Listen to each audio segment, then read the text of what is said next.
ప్రజలందరి జీవన ప్రమాణాలు మెరుగుపరిచేలా మౌలిక వసతుల కల్పనకు సీఎం చంద్రబాబు అధిక ప్రాధాన్యం ఇస్తున్నారని గుంటూరు పశ్చిమ ఎమ్మెల్యే గల్లా మాధవి అన్నారు. క్రెడై ఆధ్వర్యంలో గుంటూరులో ఏర్పాటు చేసిన స్థిరాస్తి ప్రదర్శనను మేయర్ కోవెలమూడి రవీంద్రతో కలిసి ఎమ్మెల్యే ప్రారంభించారు. ప్రదర్శనలోని వివిధ స్టాళ్లను పరిశీలించారు. రాష్ట్రాన్ని అభివృద్ధి వైపు తీసుకెళ్తున్న కూటమి ప్రభుత్వ ఆలోచనలకు స్థిరాస్తి రంగం ప్రతినిధులు కలిసి రావాలని మాధవి విజ్ఞప్తి చేశారు.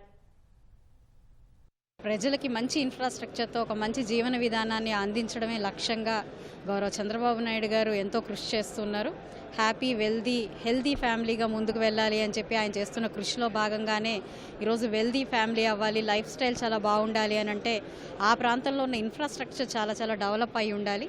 మరి అలాంటి ఇన్ఫ్రాస్ట్రక్చర్ డెవలప్మెంట్కి వెనక పునాదిగా ఉంటున్న బిల్డర్స్ అందరూ కూడా సెకండ్ కేటగిరీ ఇండస్ట్రీస్ అన్నీ కూడా ఈరోజు ఇక్కడ ప్రాపర్టీ షోలో స్టాల్స్ ఏర్పాటు చేసుకొని అనేక రకాలైన వాళ్ళ యొక్క ఎలిమెంట్స్ అన్నీ కూడా ఇక్కడ ఉన్న ప్రజలకి అదేవిధంగా బిల్డర్స్కి పరిచయం చేయడం చాలా గొప్ప విషయం. రానున్న రోజుల్లో ఆంధ్ర రాష్ట్రం మొత్తం కూడా అభివృద్ధి పదంలోకి ముందుకు వెళ్తుంది. అమరావతి అద్భుతంగా మలుచుకోబోతూ ఉన్నాము. వాటికి కూడా మనకి బిల్డర్స్ సహాయ సహకారాలు ఎంతో అవసరం.